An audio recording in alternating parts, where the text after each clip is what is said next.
बहुत से लोग कह रहे हैं कि ये ईरान ने मिस कैलकुलेशन की है, उन्होंने रिएक्शन ज़रूर दिया है लेकिन उसके नतीजे में नुकसान हो सकता है खुद ईरान के लिए भी और गज़ा के लिए भी, ये कोई इतना हेल्पफुल नहीं होगा। लेकिन कुछ लोगों का ख्याल है कि उन्होंने गैरत का मुजाहरा किया है, कम अज़ कम उन्होंने ये बताया है कि जनाब हम वापस रिटेलिएट कर सकते हैं, ये नहीं है कि आप जो मर्ज़ी करते जाएँ। आपके ख्याल से ईरान का ये जो हमला था इसको आप किस नज़र से देखते हैं? समीना देखें, जो इस वक्त मिडिल ईस्ट की ताज़ा तरीन सूरत हाल है ना, वो खासी तशवीशनाक है। और ईरान का जो मामला है, ईरान के इस हमले का, मैं इसको 2-3 पहलू हैं इसके अगर आप देखें। एक तो ये है कि देखें, इसराइल ने उनके सफारतखाने पे हमला किया जो इंतहाई गलत था, उन्होंने इसका जवाब देना था और उन्होंने जवाब दे दिया, उन्होंने ड्रोन और मिसाइल करके जवाब दे दिया। एक सूरत हाल ये है। अब दूसरी सूरत हाल ये है कि इसराइल जो है या तो सब्र शुक्र कर ले और या फिर वो ईरान को अब जवाब दे। और अगर ईरान को वो जवाब देता है और वो कहता है कि जी मैं इसका बदला लूँगा, तो फिर यहाँ खित्ते में जंग के चांसेस बढ़ जाते हैं। फिर ये भी हो सकता है कि खुदा न खास्ता ईरान की और उनकी जंग हो जाए, और अगर जंग होती है तो फिर जैसे आप राना साहब से पूछ रही थी, फिर पाकिस्तान जो है उसका जो मामला ये है वो उसके लिए भी बड़ी एक मुश्किल सूरत हाल हो जाएगी। तीसरा पहलू ये है कि आप ये देखें कि अगर ये नहीं होता तो कुछ लोग ये भी समझते हैं कि ईरान जो है उससे एक तरफ तो अब ये देखें कि ये हमला होने के बाद इसराइल ने क्या किया, सीधा अक़वाम मुत्तहिदा के पास भागा है। अब वही अक़वाम मुत्तहिदा जिसको वैसे तो सलामती कौंसिल को कुछ समझता नहीं, भाई उसकी वैसे आपने करारदादों को कोई घास नहीं डाली, अब आप चले गए हैं कि आप देखिए हमारे साथ ज़्यादती हुई है। तीसरी चीज़ ये कि इससे अगर इस यहाँ तक रहें तो आप समझते हैं कि चले उसकी तवज्जो गज़ा से थोड़ी सी हटेगी, शायद वहाँ पे कुछ साइन ऑफ रिलीव हो। लेकिन कुछ लोगों का ये ख्याल है कि इसका फ़ायदा अल्टीमेटली इसराइल को भी पहुँचेगा। ईरान ने जो हमला किया है उससे वो इस तरह से कि पूरी दुनिया का जो आलमी बरादरी का दबाव था इसराइल पे, उस दबाव में भी शायद कोई कमी आए। तो ये बड़ी अजीब सी इस वक्त सूरत हाल है। ये तमाम तर चीज़ें डिपेंड करती हैं इसराइल की अगली मूव पे। ठीक, लेकिन अभी तक तो यही खबर आ रही है कि जो इसराइल की कैबिनेट है उसने जवाबी कार्रवाई के ऊपर मंजूरी दी है। क्या वाकई ऐसा करने जा रहा है इसराइल और उसकी नौयत शिद्दत किस तरह की होगी? इस पर एक तरफ इसराइली कैबिनेट जो है उसने भी इंदिया दिया है कि वो ईरान से बदला लेगा, तो दूसरी तरफ ईरान की तरफ से भी ये स्टेटमेंट आया है कि अगर दोबारा ईरान पर हमला हुआ तो रद्द-ए-अमल शदीद होगा। जो ईरानी फ़ौज के सरबराह हैं उनका ये स्टेटमेंट है।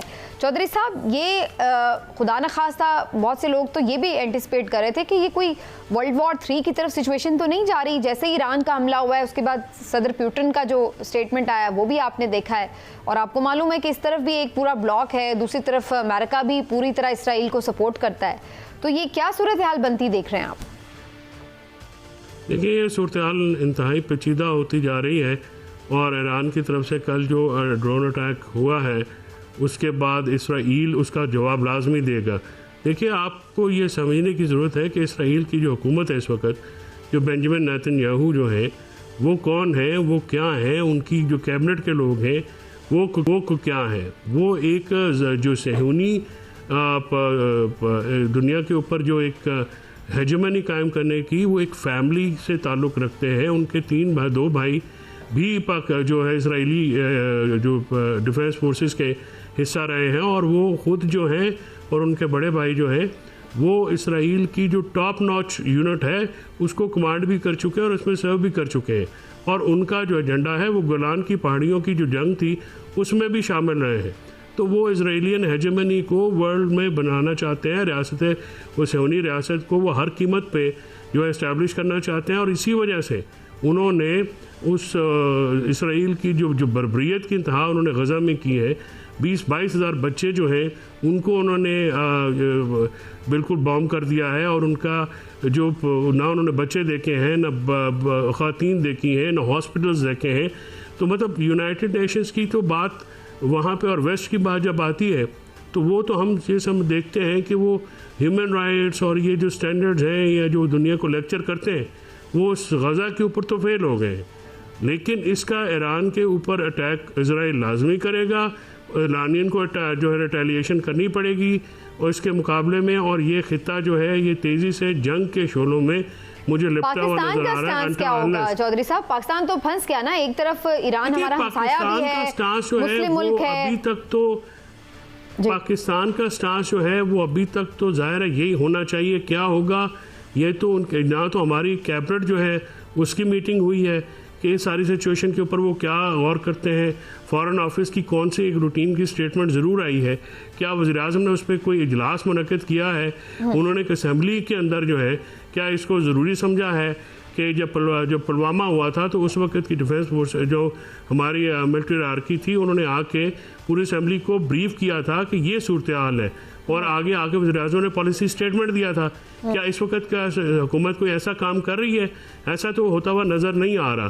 तो ऐसा लग रहा है कि जो मौजूदा हुकूमत है शायद ये इस सारे इंसिडेंट की जो सीरियसनेस है उसको गेज नहीं कर पा रही है। और यही वजह है कि जब आप एक आदमी जिसकी दिलचस्पी ना हो, जिसकी स्टडी ना हो, जिसकी कमांड ना हो सब्जेक्ट के ऊपर, अगर उनको आप उस वजारत का इंचार्ज लगा देंगे। पाकिस्तान की इस वक्त जो मोस्ट इम्पॉर्टेंट वजारतें हैं वो दो हैं, एक फाइनेंस है और शायद फॉरेन मिनिस्ट्री जो है, फॉरेन मिनिस्ट्री इस वक्त उससे भी ज़्यादा इम्पॉर्टेंट है। लेकिन इन जो फॉरेन ऑफिस में इसाक डार साहब की मौजूदगी जो है वो ना होने के बराबर है। वज़ीर-ए-आज़म की भी उस पर कोई जो है मैं उम्मीद करता हूँ वो तो सर हमेशा ही ऐसे होता है। फॉरेन ऑफिस में हमारी फॉरेन पॉलिसी वैसे और इस मामले के ऊपर हमेशा वो एक स्टांस भी लेंगे। उनका ISPR आइडियली तो आप सही बात कह रहे हैं चौधरी साहब, उनको ये सारा काम करना पड़ेगा क्योंकि अनफॉर्चुनेटली ये हुकूमत के होते हुए ये सारा काम तो किसी न किसी को करना पड़ेगा। तो I expect and I hope इस हुकूमत की बात क्या कर रहे हैं, हर हुकूमत में फॉरेन पॉलिसी कभी भी हमारी इमरान साहब उस तरह से ये मामला उनसे रिलेटेड है ना, वो ये तनकीद की बात नहीं है और फिर दिफा की बात भी है, बिल्कुल ठीक बात है। लेकिन इमरान साहब आपको क्या नज़र आ रहा है कि इसके ऊपर जो वाकई जैसे चौधरी साहब मेंशन कर रहे हैं सीरियसनेस की कमी है या फिर अभी खुद पाकिस्तान भी कंफ्यूज है कि हमें करना क्या है? देखिए ना सीरियसनेस की कमी है ना कंफ्यूज है, वो नज़र रखे हुए हैं और उनके पता है सारी चीज़ का। और देखें रोज़ाना की बुनियाद पे मैं अब आपको ये बता दूं, रोज़ाना की बुनियाद पे वज़ीर-ए-आज़म को ब्रीफ किया जा रहा है इस सारी सूरत हाल पे। लेकिन इशू ये है कि वो अभी तक पब्लिकली इस पर अपना कुछ स्टांस नहीं दे रहे। उनकी वेट एंड सी वाली पॉलिसी है। वो ये चाहते हैं कि ये सारी सूरत हाल देखिए, आपसे आपने खुद सवाल में कहा था कि अमेरिका एक तरफ होगा एक तरफ ईरान होगा। तो देखिए इस सारी सूरत हाल में जब हम एक तरफ जाके IMF के आगे घुटने टेकते हैं तो अमेरिका बहादुर को नाराज़ करना भी तो मुमकिन नहीं है। वर्ल्ड बैंक और IMF आपको पता है कि अमेरिका के बगैर कैसे आपके साथ चलेंगे। दूसरी तरफ ईरान आपका हमसाया मुल्क भी है, आपका इस्लामी बरादर मुल्क भी है और ये सारे जो मामला है। देखिए इमरान साहब, अगर ईरान पर उन्हें कोई करने के लिए कार्रवाई अगर पाकिस्तान की स्पेस की जरूरत हो, जमीन की जरूरत हो, उसके ऊपर भी तो फिर वो बात करेंगे ना। देखिए उस पर कैटेगोरिकली पाकिस्तान ये फैसला कर चुका है कि वो इस तरह की किसी भी मुल्क को इस तरह की फैसिलिटेशन की इजाज़त नहीं देंगे।